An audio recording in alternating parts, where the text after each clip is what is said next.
Raymond est ergothérapeute de formation. Elle réalise actuellement un doctorat en recherche en sciences de la santé à l'Université de Sherbrooke au sein du groupe de recherche interdisciplinaire sur les maladies neuromusculaires de Jonquière. Depuis le début de sa formation, elle a participé à plusieurs projets de recherche et présentations sur la dystrophie myotonique. Alors, bonne conférence! Bien, bonjour tout le monde, merci beaucoup. Je suis très contente d'être ici aujourd'hui pour qu'on voit ensemble un petit guide pratique sur la dystrophie myotonique de type 1, qui est dans le fond le même nom que la dystrophie musculaire de Steiner, qu'on peut aussi appeler la DM1. Il y a plein de noms à cette maladie-là. Donc, ce qu'on va faire aujourd'hui, vous allez voir, même si vous n'avez pas nécessairement la dystrophie musculaire de Steiner, bien, ça peut aussi s'appliquer à vous. Il y a des petits trucs pratiques qui vont être donnés de toute façon. Ce qu'on va faire ensemble aujourd'hui, on va essayer de regarder en fait pourquoi est-ce qu'on a fait un petit guide pratique comme ça.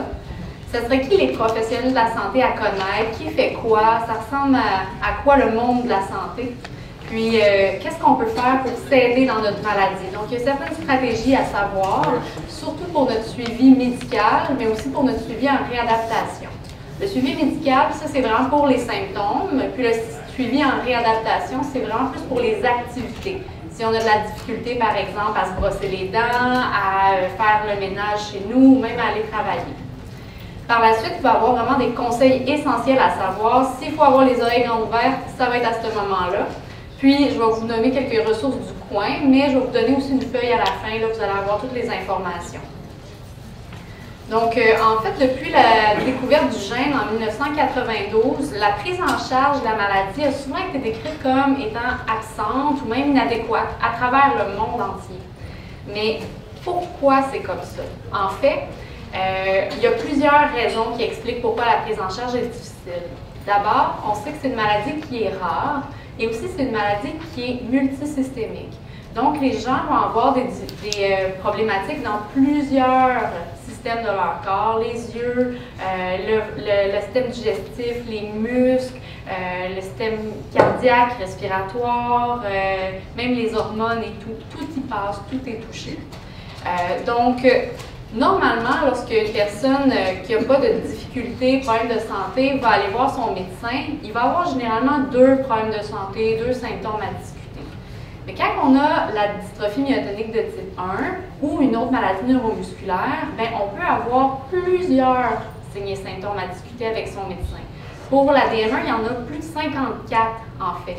Donc, ça fait des longues rencontres avec le médecin. Donc, c'est pas facile pour les médecins à bien faire un bon suivi. Donc, la prise en charge n'est pas toujours facile de leur côté. Aussi, on sait que la maladie est très variable d'une personne à l'autre. Il y a des gens qui vont avoir très peu de symptômes quand ils vont être très âgés. Il y en a d'autres que, dès la naissance, ils vont avoir des symptômes très, très sévères. Puis d'autres que, en fait, à l'âge adulte, ils vont commencer à chuter de plus en plus fréquemment. Donc, le portrait qu'on observe en clinique, c'est très variable. C'est ce qu'on appelle les phénotypes. Il y en a 4 pour la dystrophie myotonique de type 1. Il y a le phénotype congénital, où les gens vont avoir les symptômes à partir de la naissance. Le phénotype infantile, où c'est plutôt à l'âge, dans le fond, à l'enfance, que les symptômes vont apparaître. Il y a le phénotype adulte, où c'est plutôt à partir de 18 ans et plus. Et le phénotype tardif, donc les gens dans la quarantaine vont avoir la maladie qui va débuter, en fait. En plus de ça, pour chaque phénotype, les symptômes sont variables. Il y a quelqu'un qui va avoir plus d'atteinte musculaire, tandis que d'autres vont avoir plus d'atteinte au niveau, par exemple, digestif, cardiaque. Donc, ça fait encore plus de complexité, en fait, pour prendre en charge sa maladie. Aussi, il y a plusieurs endroits où on peut avoir des services. On peut aller voir le médecin de famille, on peut aller voir le neurologue, il y a des centres de réadaptation, les CLSC, les organismes communautaires, il y a à l'hôpital l'urgence. Puis, en plus de ça, il peut y avoir des cliniques spécialisées, des cliniques comme des maladies neuromusculaires. Ça, je sais qu'il n'y en a pas à Gatineau, mais il y en a à d'autres endroits comme à Montréal ou même au Saguenay-Lac-Saint-Jean. Donc, qu'est-ce qu'on fait quand on n'a pas accès à ces ressources spécialisées-là? Ça devient difficile de prendre sa maladie en charge. Donc, c'est un autre obstacle, en fait. Une dernière raison qui rend difficile de prendre en charge sa maladie, c'est que les professionnels de la santé connaissent très peu la DM1 ou d'autres maladies neuromusculaires parce qu'elles sont rares. Les médecins de famille vont avoir juste quelques heures de formation sur les dystrophies quand ils vont faire leurs 4 ans d'université. Les infirmières, ils n'ont aucune référence dans leur texte de base en sciences infirmières. Les professionnels de la réadaptation, comme les ergothérapeutes, les physiothérapeutes, vont avoir des références générales, mais rien de très poussé, rien de spécialisé. Puis en plus de ça, les professionnels de la santé, ils vont voir très peu de personnes avec une maladie neuromusculaire au cours de leur carrière. Donc, ils n'ont pas l'occasion de se spécialiser et de bien connaître la maladie pour vous aider. Il y a eu des guides de pratique qui ont été faits dans les dernières années. Le premier a été publié en 1980, quand on ne connaissait même pas encore le gène de la maladie. Puis, depuis très peu de temps, en 2013, il y a un coffre à outils qui a été fait par la Fondation de la dystrophie myotonique et qui vient juste d'être traduit en français en 2015. Donc, ça fait tout récemment que les gens ont accès à ces outils-là et ils ne les connaissent pas encore. Donc, il faut vraiment avoir des outils pour aider les gens. Je vais vous montrer quelques outils. Pour les thérapeutes qui sont dans la salle, en fait, il y a un guide de pratique en ergothérapie qui vient d'être sorti sur la base de données mnmwiki.ca. Donc, ça peut être utile. Ça peut être même pour des gens atteints, si vous avez le cœur de le lire, vous pouvez le faire. Il y a eu des recommandations pour la prise en charge, puis il y a aussi des outils pour les infirmières à s'aider à cocher en fait tous les symptômes, à aller regarder avec les gens qui ont la maladie. Je vais vous donner un petit exemple en fait de ces outils-là. On a une grille à cocher ici pour les infirmières, donc ils vont aller voir dans vos activités, par exemple, pour vous laver, est-ce que vous avez ou non des difficultés? Si oui, qu'est-ce qu'on peut faire? À qui on doit référer? Il y a aussi une liste pour le médecin.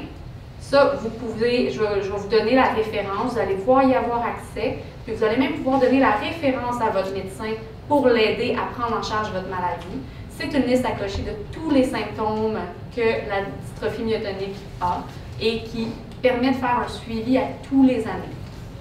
Donc, avec tout ça, on se rend bien compte que c'est dur de prendre en charge sa dystrophie myotonique de type 1. Donc, ça va vous demander beaucoup d'efforts en tant que personne qui a la maladie, mais aussi en tant que proche, parce qu'il faut devenir informé, il faut comprendre sa maladie, il faut la connaître, il faut être proactif, il faut aller voir son médecin, lui dire « Regarde, j'ai ce symptôme-là, regarde, il existe ça pour que tu connaisses mieux ma maladie, pour que tu puisses mieux me suivre. » Il faut être aussi actif en recherche. Si, par exemple, on veut aider les futures générations, bien, on peut s'inscrire à des registres des maladies neuromusculaires pour participer à des projets de recherche. Mais ça, c'est à votre discrétion.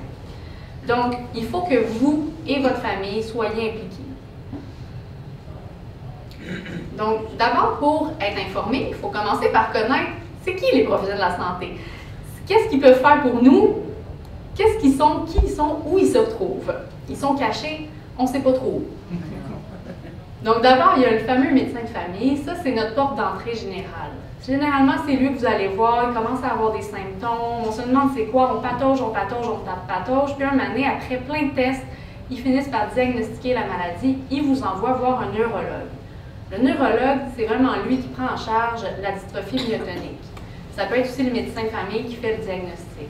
Ici, je ne sais pas à Gatineau comment ça fonctionne exactement en Outaouais, mais je crois que ça va être le médecin de famille qui va être votre porte d'entrée et quelquefois vous allez aller voir le neurologue avec un suivi ponctuel, si je ne me trompe pas. Vous me corrigerez, hein? On s'en reparlera tantôt.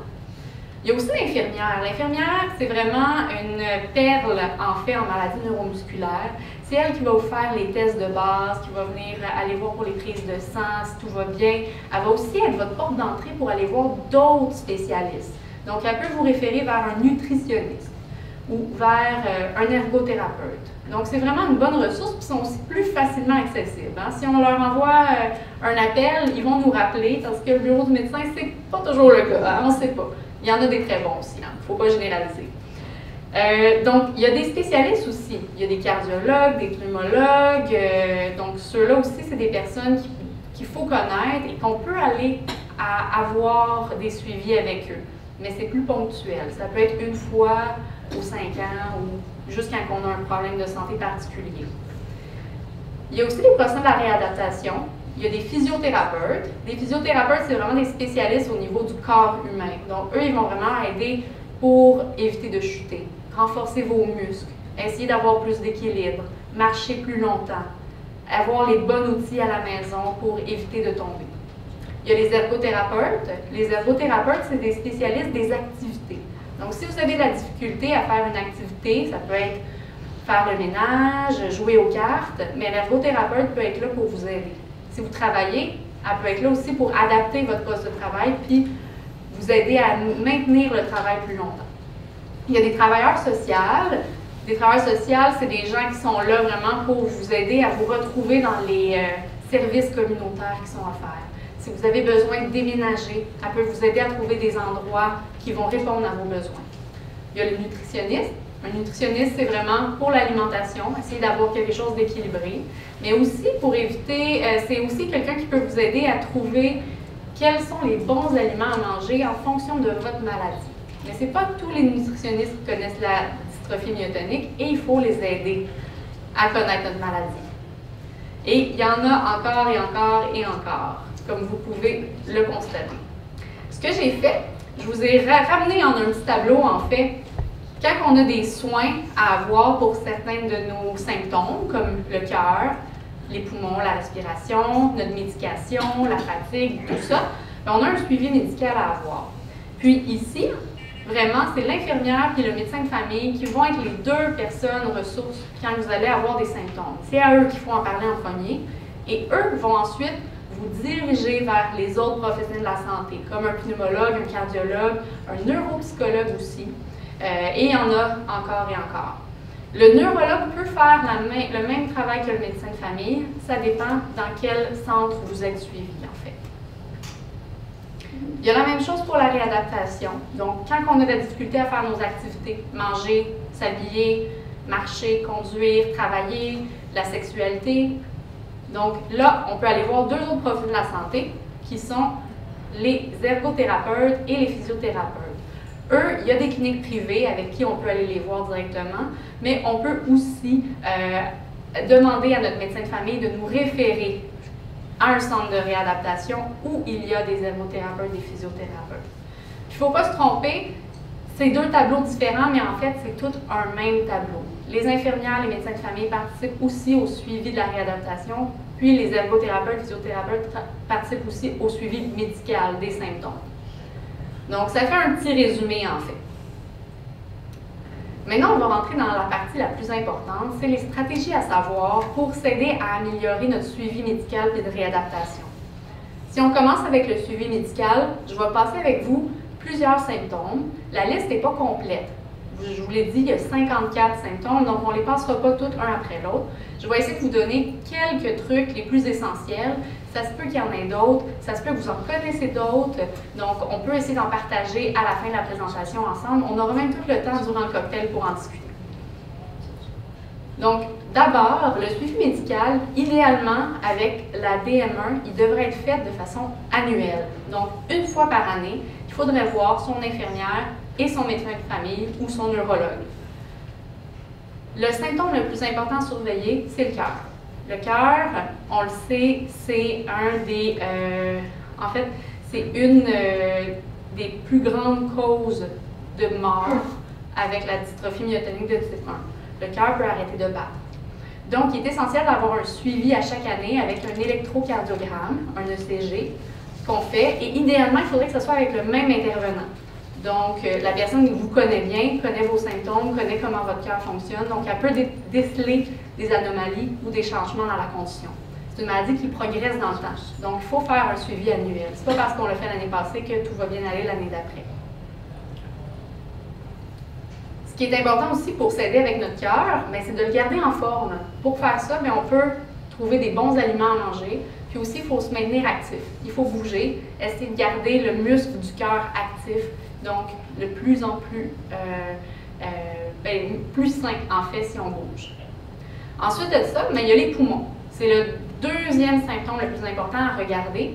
Quand on a des problèmes avec les muscles, généralement le système respiratoire, comme on a vu dans la présentation précédente, il peut être atteint. Et dans la dystrophie myotonique de type 1, il y a des risques lors d'une anesthésie. Donc, par exemple, si vous allez faire une chirurgie et ils doivent vous anesthésier dans tout le corps, bien, il y a des risques que les poumons arrêtent de fonctionner parce que les muscles ne sont pas assez forts. Donc, il faut aviser votre médecin. Et ce n'est pas tous les médecins qui sont au courant qu'il y a un risque anesthésique avec la DM1. Donc, il faut y penser. Puis, par exemple, si on va faire un traitement de canal chez le dentiste, bien, ils peuvent aussi vous mettre sous anesthésie. Donc, il faut penser à le dire à son dentiste en plus de son médecin. Il faut que ça apparaisse dans votre fichier dossier médical. Ensuite de ça, un des gros symptômes de la DM1, c'est la fatigue. Donc, il faut avoir des stratégies pour conserver son énergie. Pour conserver son énergie, il y a plusieurs façons de faire. Une des bonnes façons, c'est d'utiliser les 4 P. Les 4 P, c'est prioriser, planifier, prendre son temps, puis penser à sa posture, en fait. Donc, quand on a beaucoup de choses à faire en une semaine, bien, il faut répartir tout ce qu'on a à faire sur la semaine. Il ne faut pas tout se dire, on va tout faire le samedi, on va finir le samedi, puis là, finalement, on reste 3-4 jours à être épuisé, puis à ne pas être capable de voir des amis, de sortir, d'aller faire son épicerie. Donc, il faut vraiment prioriser et bien planifier sa semaine. La posture, c'est important aussi quand on veut, par exemple, transporter le panier à linge sale. Mais si on se place tout croche pour l'amener, mais notre corps va dépenser beaucoup plus d'énergie que si on se positionne bien, avec le panier proche de soi en avant. Donc, des fois, c'est des petits trucs comme ça qu'il faut penser, qu'il faut mettre en branle dans notre quotidien pour faciliter, en fait, et garder son énergie. Bien manger, ça l'aide aussi. Si on a les bons nutriments, notre corps est plus fort et capable de faire plus d'activités en une journée. C'est pas les 4 P, là? Ah oui, c'est vrai. Il y a aussi le prendre son temps. Prendre son temps, okay. Ça, c'est vraiment... Donnez-vous le temps. Acceptez que ça peut prendre plus de temps pour faire une activité. C'est normal. Votre corps vous demande plus d'énergie pour faire la même chose que d'autres personnes peuvent prendre pour acquis, comme juste marcher et respirer. Donc, il faut accepter de prendre son temps et c'est correct aussi. Vous allez même pouvoir profiter plus de la vie comme ça, en fait, que si tous les jours sont à la course, vous prenez votre temps, vous avez le temps d'observer le ciel et de faire « Ah, wow, aujourd'hui, on a un très beau coucher de soleil. » Voilà. Ensuite de ça, il y a l'hypersomnolence. L'hypersomnolence, c'est différent de la fatigue. C'est vraiment un désordre au niveau du sommeil. On n'est pas fatigué, puis à un moment donné, pouf, on s'endort, on tombe endormi. Et ça arrive souvent avec la DM1. Et il y a de la médication qui est possible. Donc, il faut juste se renseigner auprès de son médecin. Ensuite de ça, on sait que la dystrophie myotonique vient beaucoup avec des cataractes qui, en fait, sont une petite accumulation de cristaux à l'intérieur de la pupille. Et ça peut se régler avec des chirurgies laser ou autres. Il faut en parler avec son médecin, il faut prendre un rendez-vous. Et il y a un très beau taux de succès à ce niveau-là. Vous allez voir, ça peut même améliorer votre façon de lire, de voir les choses. Ça peut être plus facile de conduire si on n'a pas de cataracte. Il y a aussi les ptoses. Les ptoses, c'est l'affaissement au niveau des paupières et un peu du front et en bas des sourcils. Et ça diminue notre vision. Donc, quand on veut conduire, par exemple, on voit un peu moins bien. Ça peut arriver que les ptoses soient tellement importantes qu'ils vous empêchent de voir, et là, il y a des chirurgies qui peuvent exister aussi. Mais il faut vraiment aller voir avec votre médecin, c'est lui qui va vous orienter vers la bonne solution. Dans votre quotidien, une des bonnes choses, ça pourrait être d'ajuster la luminosité. On s'arrange pour ne pas avoir des gros néons qui éblouissent, mais une belle lumière uniforme qui permet de bien lire quand on veut, par exemple, lire un livre. Avoir une loupe aussi peut aider.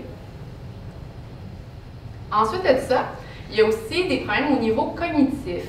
Ça, c'est, par exemple, si on a l'impression d'avoir des problèmes d'attention, de concentration. On n'est pas capable de lire un livre longtemps. Quand quelqu'un nous parle, on en manque des bouts parce qu'on regarde par la fenêtre. On peut même se sentir au ralenti ou avoir des problèmes de mémoire, pour se rappeler. Mais ça, c'est la maladie, en fait, qui va avoir un impact sur votre cognition, sur votre cerveau. Et ce qu'il faut faire pour s'aider à ce niveau-là, c'est de planifier et d'organiser son quotidien. si vous prenez des notes, vous utilisez un agenda, un calendrier, mais c'est plus facile de faire ces activités au jour le jour, puis c'est plus facile de se maintenir actif avec notre attention, notre mémoire. Aussi, il faut essayer d'éviter les distractions. Par exemple, on reçoit la visite, puis on laisse la télévision fonctionner. Mais ça fait une distraction. C'est de la lumière, c'est du bruit, ou même si on met en fait sur mute, on voit quand même la luminosité. Ça nous empêche de profiter de notre visite et d'être là. Donc, on pense à fermer la télé, à fermer la radio. On peut même baisser le rideau ou éviter de voir dehors s'il y a des autos qui passent. Donc, vraiment, on se limite les distractions dans le quotidien. Ça peut être des bons trucs. Ensuite de ça, on peut avoir des problèmes au niveau affectif. Donc, notre moral, il va être affecté.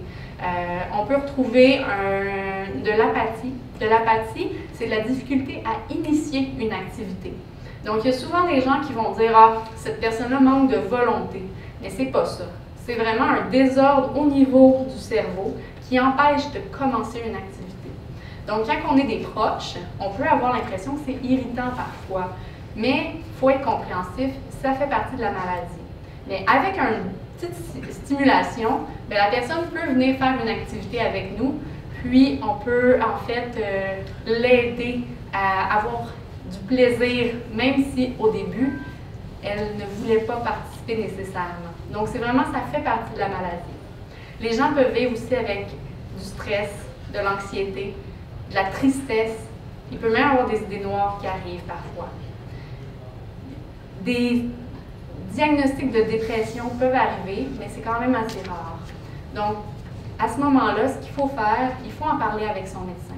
Il faut discuter de ces sentiments-là qu'on éprouve ou des sentiments que notre enfant peut éprouver pour essayer d'aller chercher de l'aide. Il y a des psychologues qui existent, il y a des neuropsychologues qui existent, qui peuvent donner des coups de main, qui peuvent, en trouvant le problème au niveau affectif, donner des solutions pour que dans le quotidien, ça aille mieux. Il y a aussi des techniques pour gérer son stress. C'est difficile de vivre avec une maladie neuromusculaire, ça entraîne de l'anxiété. Et il y a des techniques pour s'aider. Bouger. Bouger, c'est une des meilleures techniques. Respirer, relaxer, prendre le temps d'en parler avec d'autres personnes, des gens extérieurs, ça peut faire du bien, tant pour la personne qui a la maladie que pour les proches. Il y a deux questions importantes qu'on peut se poser en fait, pour voir si on n'a pas une difficulté au niveau affectif. C'est au cours du dernier mois, avez-vous éprouvé peu d'intérêt ou de plaisir à faire les choses? Et vous êtes-vous senti triste, déprimé ou désespéré?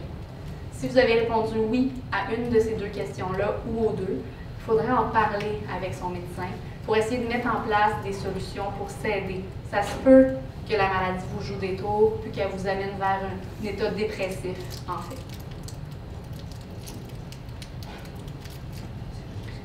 Ensuite de ça, la maladie peut venir avec la douleur. C'est pas toujours tout le monde qui va éprouver de la douleur, mais ça dépend vraiment de la cause. Il y a des gens qui vont avoir des douleurs intestinales.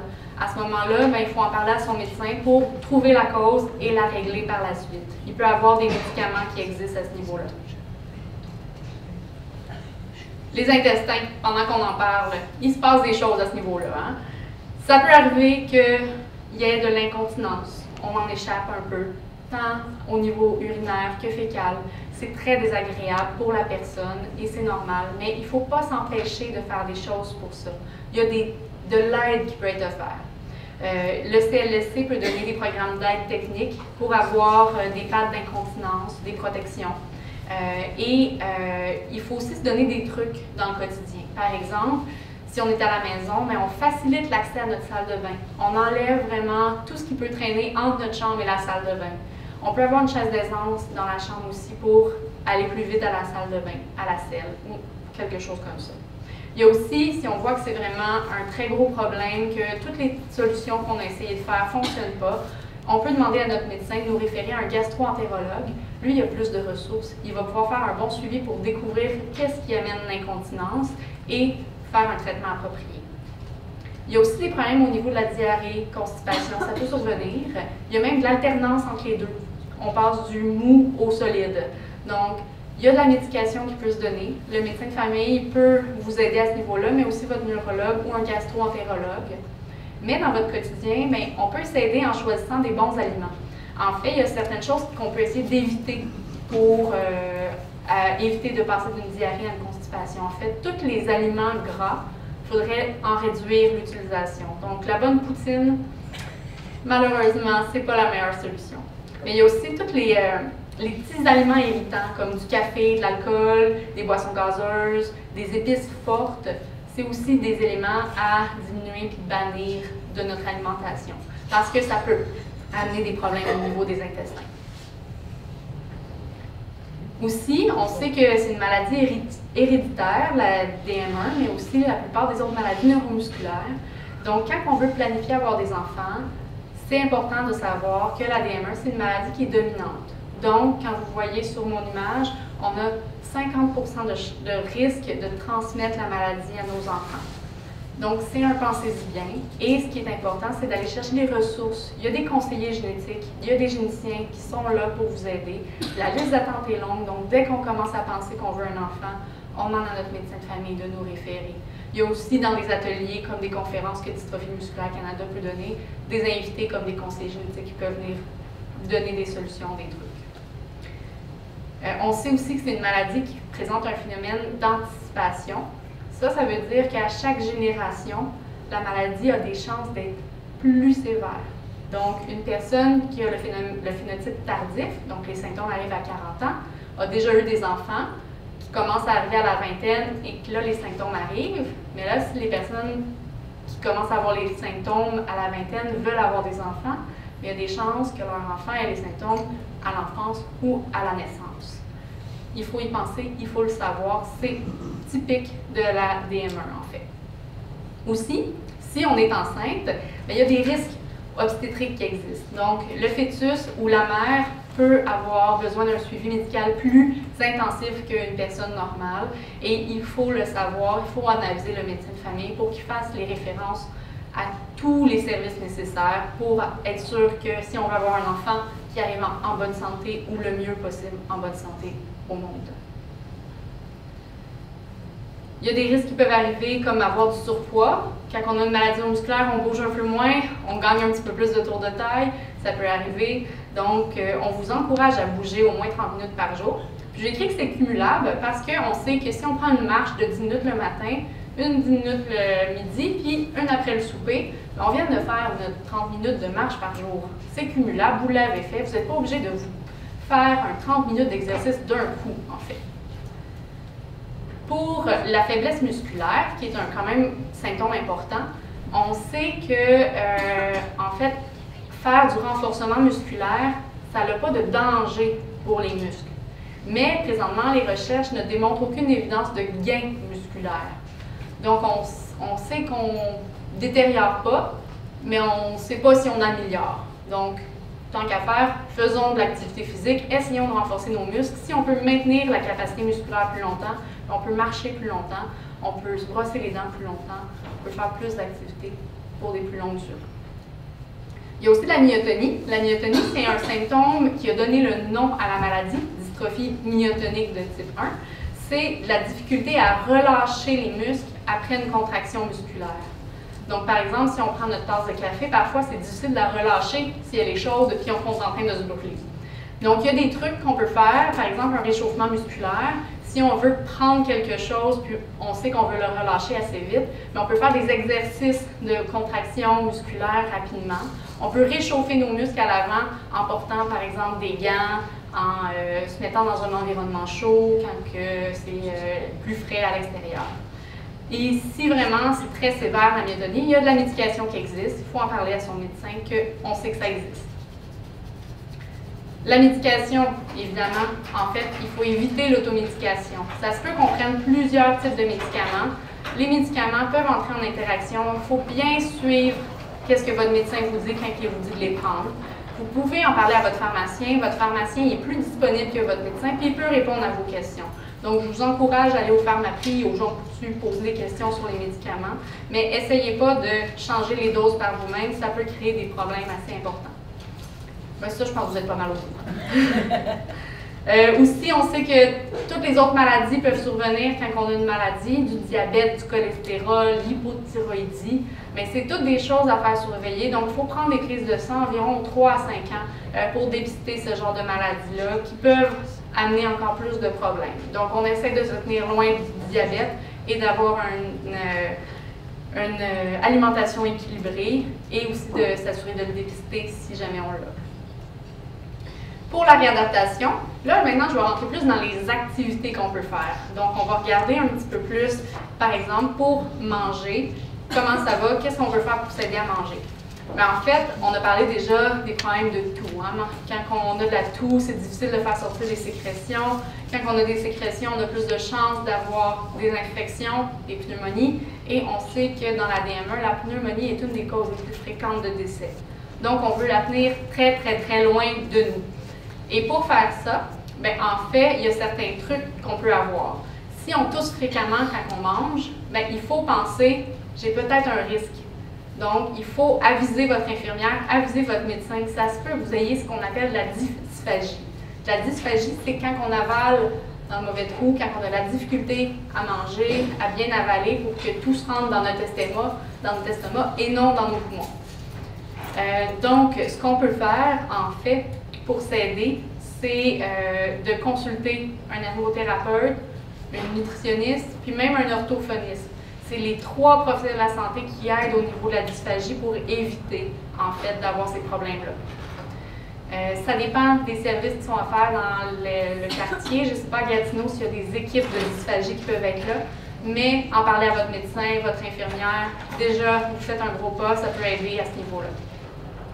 Aussi, choisir bien ses aliments, c'est important.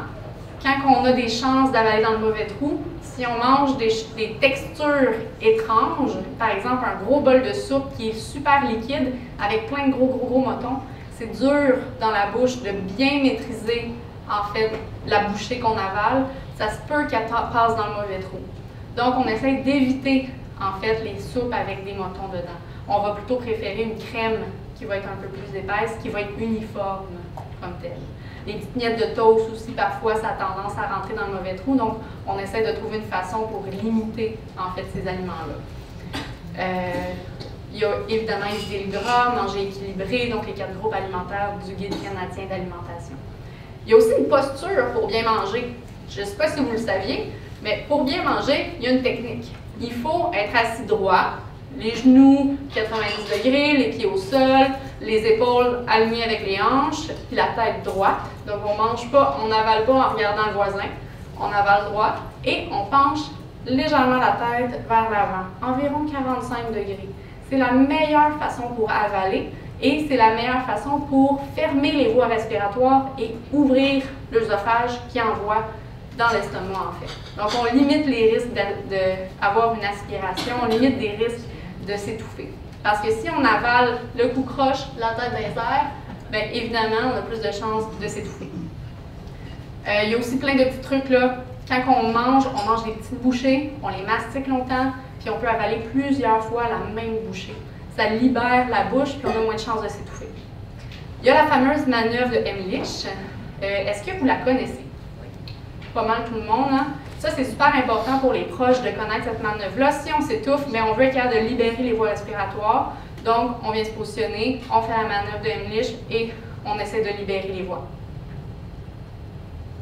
Il y a des reflux gastriques qui peuvent être entraînés lorsqu'on mange, donc il y a des petites techniques à savoir. Par exemple, on ne se couche pas sur le dos de 2 à 3 heures après avoir mangé, ou quand on veut prendre une petite collation avant de se coucher, bien, on doit attendre au moins 2 à 3 heures avant de pouvoir se coucher sur le dos. Sinon, il faut garder le dos le plus droit possible pour éviter d'avoir les reflux. Il y a des aides techniques. Parfois, nos mains sont trop faibles. On a de la misère à couper les aliments dans l'assiette.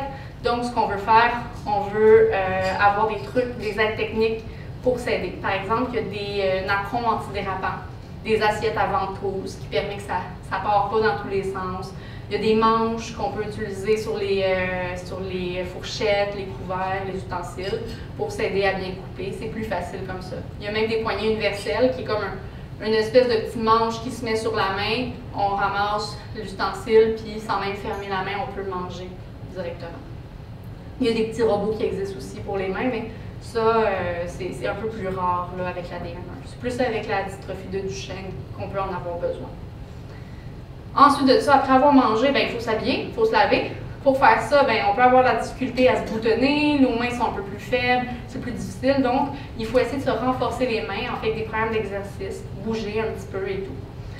On peut utiliser des actes techniques, il existe des enfiles souliers, il existe des enfiles boutons, des brosses à longe. Quand on veut prendre une douche, on veut essayer d'atteindre les pieds, le dos, ben, d'utiliser une espèce de brosse avec un long manche ou un loofah. Moi, j'en ai un, c'est génial quand on veut se laver le dos, je vous le dis, c'est parfait. Fait que des fois, c'est des petits trucs comme ça qu'on pense pas, mais qui peuvent nous aider à être autonomes pour s'habiller, se laver.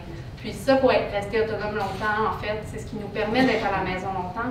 C'est ce qui permet aussi de vivre plus harmonieusement avec les proches avec qui on vit. Parce que nos proches, s'ils doivent nous aider à tout faire, mais c'est lourd pour eux et c'est lourd pour vous. Donc, on essaie d'être autonome le plus possible. Mais c'est généralement aussi le souhait des gens qui sont atteints de la maladie. La myotonie peut aussi être un problème, mais ça, je vous en ai parlé un petit peu comment l'aider. Ensuite de ça, se brosser les dents. On n'y pense pas, mais quand on a de la faiblesse musculaire, c'est pas facile de se brosser les dents. La brosse à dents, elle ne veut pas rentrer dans la bouche de la bonne place, elle ne veut pas bien brosser les dents. Donc, il y a certains trucs qu'on peut avoir, comme une brosse à dents électrique ou même un porte-soie dentaire. Il y a un petit peu de tous les trucs que votre dentiste peut vous donner pour bien se brosser les dents qui peuvent être utiles. Et pourquoi c'est important de se brosser les dents? En fait, c'est que quand on a la DM1, on a généralement moins de salive dans la bouche, puis on a une tendance à faire plus de plaques dentaires. La plaque dentaire, c'est des bactéries à l'intérieur de la bouche. Si on a de la dysphagie, qu'on mange et qu'on s'étouffe, il peut y avoir un petit bout de nourriture qui a été dans la bouche, qui va aller dans les poumons. Et s'ils ont été en contact avec des bactéries de notre plaque dentaire, on a plus de chances de faire une pneumonie. Donc, c'est important d'avoir une bonne santé buccale, d'avoir les dents bien brossées pour éliminer ces bactéries-là, pour avoir moins de chances d'avoir une infection pulmonaire et moins de chances d'avoir une pneumonie, qui est quelque chose d'assez important dans la DM1. Donc, des petits trucs comme ça à penser. Ensuite de ça, ben, quand on marche, on a de la faiblesse, ça peut arriver qu'on s'enfarge plus facilement, on peut avoir plus de tendance à chuter. Et chuter, ça peut être très dangereux. Si on se casse les hanches, si on se casse quoi que ce soit, même pour le corps, c'est très, très dangereux de tomber. Donc, le physiothérapeute est un bon professionnel de la santé pour vous aider à ce niveau-là. Il peut vous donner un programme d'exercice pour maintenir la force dans vos jambes, maintenir votre équilibre, essayer de travailler tout ça pour rester actif le plus longtemps possible puis avoir moins de chances de tomber. Il y a aussi des orthèses qui peuvent être produits. Avec la DM1, on a tendance à avoir un pied tombant. C'est que nos muscles ne sont pas assez forts pour relever le pied, donc ils accrochent dès qu'on passe avec un petit tapis, là, ici, j'aurais des chances de tomber, là. Fait que, il y a des orthèses qui se donnent qui permettent que le pied reste à 90 degrés et on a moins de chances de tomber à ce niveau-là. Donc, si votre médecin vous propose un orthèse, ça vaut la peine d'accepter et d'essayer d'en faire une sur mesure. Dans notre quotidien, dans notre environnement, ça arrive qu'on mette des carpettes un peu partout, qu'on se mette des grosses pantoufles parce qu'il fait froid l'hiver. Bien, pantoufles, carpettes, plus de chances de tomber. Donc, out les carpettes, puis les pantoufles, ben, on les donne ailleurs, on les donne aux chiens, ils s'amuseront avec. OK? Donc, des petits trucs comme ça. Dans le quotidien, ben, il y a des fauteuils roulants qui peuvent nous aider à faire des longues distances, il y a le transport adapté, il faut en parler à son médecin, à son infirmière pour faire une demande à ce niveau-là. Il y a aussi conduire. Conduire, en fait, tous les symptômes qu'on a peuvent avoir un impact sur notre conduite. On a peut-être plus de chances d'avoir des accidents si, par exemple, c'est le soir, qu'on a des cataractes, des ptoses, on est plus fatigué, on peut avoir de l'hypersomnolence, le pied tombant qui nous empêche de jouer avec les pédales. Donc, il faut être vigilant à ce niveau-là. Si vous voyez que vous avez des risques en voiture, bien, on essaye de moins prendre la voiture ou on en discute avec son médecin pour trouver des solutions pour continuer à conduire, mais sécuritairement. Il y a des services spécialisés en évaluation automobile par des ergothérapeutes qui peuvent se faire. Donc, c'est à voir. Le ménage, c'est pas toujours facile. Je vous ai parlé de la gestion de l'énergie tout à l'heure avec mes 4P, mais on essaie de les utiliser encore une fois à ce niveau-là. Arranger son environnement. Si on épure son environnement, on a moins de ménage à faire, plus de temps pour nous pour aller faire des loisirs. Ça tombe bien. Des fois, il y a des outils plus légers, comme des petits Swaffers pour laver les planchers, des balais en plastique, c'est moins lourd que des gros balais avec le manche en bois ou la balayeuse centrale. C'est tous des détails techniques qu'on peut penser qui peuvent faciliter la vie. Parfois, on n'est pas capable de s'en occuper, on n'a pas l'énergie, on ne veut pas s'en occuper, et c'est correct. Il y a des services d'aide ménagère qui peuvent exister à ce niveau-là, qui peuvent être donnés. Il faut se renseigner, ça dépend de chaque région, chaque localité. Donc, c'est à voir. Pour le travail, on sait que travailler, c'est très bénéfique pour le corps, hein, ça nous maintient en forme, ça nous maintient vigilants, ça permet qu'on ait un meilleur moral. Donc, on essaie de rester au travail le plus longtemps possible ou de se trouver une activité comme le bénévolat ou quelque chose qui vous tente de faire, que vous aimez. Et pour être capable de faire ces activités-là, mais parfois, il faut penser à l'avance aux difficultés qu'on pourrait avoir. Donc, si on sait qu'on va avoir plus de faiblesse musculaire, bien, on peut essayer de trouver des solutions d'avance avec votre employeur, avec votre médecin ou même avec votre ergothérapeute. Ils peuvent adapter votre poste de travail pour rester plus longtemps au travail. C'est des petites choses à penser à l'avance. La sexualité, c'est pas toujours facile. On sait qu'il y a entre 24 à 36 des hommes qui ont des dysfonctions érectiles. On sait qu'au niveau gynécologique pour les femmes, il peut y avoir des douleurs. Donc, c'est quelque chose à discuter avec votre partenaire, à ouvrir avec votre médecin, votre infirmière, avec la personne que vous vous sentez à l'aise d'en parler. L'énergie, on ne l'a pas toujours pour passer à l'acte, faire des rapprochements intimes, donc utiliser les stratégies de gestion de l'énergie, planifier, mettre un moment à l'agenda, se réserver, ça peut faire une différence. Il y a plusieurs façons d'avoir des rapprochements intimes pour que ça soit satisfaisant pour les deux partenaires. Les sexologues peuvent aussi être utilisés, c'est des bonnes ressources, ils peuvent vous donner des bons trucs pour vous aider à ce niveau-là. Les loisirs, bien, il faut rester actif, il faut en faire des loisirs. Hein? C'est une des premières choses qu'on met de côté quand on a une maladie. On a tellement de choses à penser, tellement d'affaires à voir, les conjoints de votre famille, il y a plein de choses qu'on veut gérer, mais prenez le temps d'avoir des loisirs, ça va vous aider. C'est une source d'énergie d'avoir des loisirs. Donc, isolez-vous pas, continuez à faire vos activités, trouvez-en une que vous aimez, qui est significative pour vous. C'est pas mal mon message clé pour les loisirs. Il y a aussi certaines habitudes de vie qu'on essaie d'éviter, le tabac, l'alcool, moins bien dormir, pas bouger, être sédentaire, donc on essaie d'éviter ça. Je vous encourage fortement, si vous fumez, à arrêter le tabac. On sait qu'il y a des problèmes respiratoires avec la DM1 ou avec d'autres maladies neuromusculaires, donc si on fume, on augmente nos risques d'avoir des problèmes respiratoires et c'est une des premières causes de mortalité, les problèmes respiratoires. Donc on essaie de les mettre de côté. Un bon truc pour vous aider avec vos suivis médicaux de réadaptation, c'est de tenir un journal de bord. Donc, en tenant un journal de bord de nos symptômes, ah, j'ai un changement. Maintenant, j'ai de la misère à transporter mon panier à linge sale. Ah, maintenant, il y a ça qui se passe. J'ai moins bien dormi depuis les 3 dernières semaines, je ne comprends pas pourquoi. On se pose des questions, on écrit tout dans notre journal, on l'amène à votre professionnel, à votre médecin, à votre infirmière, et ça va leur donner un bon suivi pour eux, puis ça va être plus facile si vous avez des questions de ne pas les oublier et de noter les réponses pour avoir le tout par la suite. Le sommeil, c'est pas toujours facile. On sait que les gens avec la DM1 ou plusieurs autres maladies neuromusculaires font de l'apnée du sommeil. Donc, si vous avez de la difficulté à faire une bonne nuit de sommeil, si vous avez l'impression que vous dormez superficiellement, que vous vous réveillez fréquemment, que le matin, vous vous sentez très, très fatigué, puis que durant la nuit, votre conjoint vous dit « Hey, t'as arrêté de respirer cette nuit », il faut en parler à votre médecin. Ça se peut que vous faites de l'apnée du sommeil. Il y a de la médication qui existe, il y a des techniques qui existent pour s'aider. Avoir un bon sommeil, c'est la clé pour avoir un bon niveau d'énergie dans son quotidien, puis c'est aussi une façon d'éviter d'avoir des problèmes respiratoires. Donc, on le prend si on garde d'avoir un bon sommeil. Ensuite, on va tomber dans les conseils essentiels. Là, si vous avez besoin de tout entendre, là, c'est maintenant. Ce que j'ai fait, j'ai été voir les spécialistes à la clinique des maladies neuromusculaires de Jonquière, puis je leur ai demandé c'est quoi les 2-3 conseils à donner qui sont essentiels avec la DM1. Le neurologue, Dr Jean Mathieu, qui est un des premiers chercheurs qui est à la clinique des maladies neuromusculaires depuis 30 ans, il m'a dit de vous dire de faire votre suivi médical annuellement. C'est très, très important d'être suivi à toutes les années. Il vous transmet aussi le message de vous informer sur la maladie. C'est une des premières choses à faire pour être proactif et comprendre sa maladie.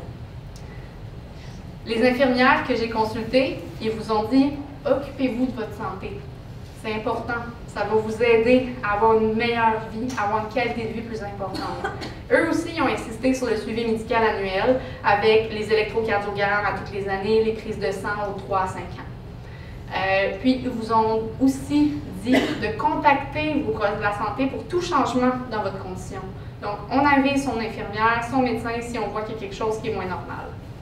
Et n'hésitez pas à collaborer avec les organismes, les CLSC. Ils sont là pour vous aider. Puis parfois, on veut tellement être autonome qu'on veut même refuser l'aide des autres. Mais collaborer avec eux, ça peut vous aider, même si on a l'impression qu'on perd notre indépendance, mais en fait, peut-être qu'on va en gagner de l'indépendance, même si on a eu de l'aide au cours de notre vie. Donc, collaborez avec eux. Les ergothérapeutes, ce qu'ils vous disent, ils vous disent de gérer votre énergie pour éviter la fatigue. C'est un des problèmes, la fatigue, donc on essaie d'utiliser les 4P. Équilibrer votre routine aussi, parce que si on essaie de tout faire une journée, bien, c'est difficile par la suite. Mais en plus de ça, il faut essayer d'être équilibré dans les types d'activités qu'on fait. Il faut faire un peu de loisirs, un peu de travail, un peu de sommeil, il faut prendre le temps de prendre soin de sa maison, de manger. Donc on essaie d'équilibrer tout ça au cours d'une journée, au cours d'une semaine. On essaie d'utiliser aussi les moyens qui répondent à nos besoins. Donc, si quelqu'un vous propose « Hey, moi, je vais te donner mon fauteuil roulant manuel, j'en ai plus besoin. » Mais si ça ne vous est pas utile, prenez-le pas. Il faut vraiment que ça réponde à vos besoins, à vous. Donc, quand vous avez un professionnel de la santé qui vous dit « Hey, ça serait bien pour toi », pensez-y. Est-ce que je vais l'utiliser ou je vais le mettre dans mon garde-robe? Si vous le mettez dans votre garde-robe, prenez-le pas. Donnez-le à quelqu'un d'autre à la place. Donc, il faut vraiment trouver les moyens adaptés à soi. Les physiothérapeutes, ce qu'ils m'ont dit, c'est d'essayer d'éviter de chuter. Donc, pour faire ça, on épure son environnement, on porte ses orthèses, puis on bouge. Donc, c'est les trucs. Puis, elle m'a vraiment dit textuellement, out les carpettes. OK? Donc, on y pense. Le psychologue, en fait, c'est un neuropsychologue qu'on a à la clinique. Qui m'a dit, en fait, aujourd'hui, c'était de ne pas hésiter à parler si vous vous sentez déprimé ou si vous avez des idées noires. Il y a des choses qu'on peut faire, on peut vous aider. Il y a aussi des évaluations neuropsychologiques qui peuvent être données. Ça, c'est pour aller voir si on se sent ralenti, si on a de la misère avec notre mémoire, notre attention, notre concentration. Bien, ça se peut que ça soit la maladie qui vous joue des tours. Donc, avoir une évaluation peut vous permettre de trouver le problème, puis d'agir en conséquence pour trouver un traitement ou une solution. Donc, vous aider à faire vos activités. Chez les enfants, on sait que la concentration est très difficile à maintenir, donc aller à l'école, c'est difficile. Donc, essayez de trouver des plages attentionnelles qui répondent aux besoins de vos enfants. Si vous savez que l'après-midi, entre 1 heure et 2 heures, il est très allumé, il est là, il est capable de tout faire, c'est le meilleur moment pour l'aider. Puis à partir de 2 heures, on lui donne une pause. On le laisse un moment pour reposer ses capacités attentionnelles. Donc, on ne demande pas une attention soutenue trop longtemps aux enfants, mais aussi chez l'adulte. Hein? On peut faire ça pour nous aussi, on se donne une petite chance. Et les proches, c'est pas toujours facile. On peut vivre de l'épuisement, donc autorisez-vous des activités, autorisez-vous des sorties, des façons de se ressourcer et de changer ses idées. C'était les petits mots du neurologue et des restes des membres de l'équipe de la clinique des maladies neuromusculaires. Et ensuite, je terminerai en disant, bien, soyez proactifs. Quand vous consultez votre médecin, amenez-y de l'information, amenez-y votre journal, amenez un membre de la famille, essayez de donner les plus de ressources pour que lui puisse vous aider à son maximum par la suite. Soyez actifs en recherche si ça vous tente, inscrivez-vous au registre des patients, participez aux activités de votre association. Aujourd'hui, avec une Dystrophie musculaire Canada, vous êtes là, c'est génial. Puis en plus, on est proche de 4 heures. Là. Moi, je pense qu'on est dépassé 4 heures. Vous êtes bons, là. Je vous donne une liste de ressources. J'ai des feuilles à l'avant, je vais vous les distribuer. C'est un petit aide-mémoire avec les ressources qu'on connaît de la région. Il y a le Centre régional de réadaptation La Ressource. Eux, ça prend une référence de votre médecin. Donc, on envoie la référence, on demande au médecin, j'ai un besoin, je dois avoir un service. Lui, il envoie la demande. la demande va être traitée. Si vous êtes accepté au fusée, il peut y avoir un délai d'attente jusqu'à 4 mois présentement. C'est ça que la madame des ressources humaines m'a dit en date d'octobre. Donc 4 mois techniquement. Je de la clientèle. C'est ça, je vois des petits sourires, là, ouais, ça peut être plus long, on sait, c'est le système, c'est pas toujours facile. Il y a le CLSC, les prises de sang, les suivis à domicile, les aides techniques qui sont là. Il y a aussi Dystrophie musculaire Canada qui a des programmes d'aide technique, comme il disait au début de la journée. Et il y a le programme des troubles neuromusculaires, mais ça c'est à Ottawa. Je ne sais pas si vous y avez accès, je ne connais pas bien les services ici, mais ça vaut la peine de se renseigner, qui sait. Et je terminerai en disant qu'une maladie ne se résume pas à ses signes et symptômes. Vous êtes une personne, vous avez des droits, vous pouvez vivre la vie comme vous voulez. Donc, je vous encourage à le faire. Ça ressemble à ça. Merci beaucoup.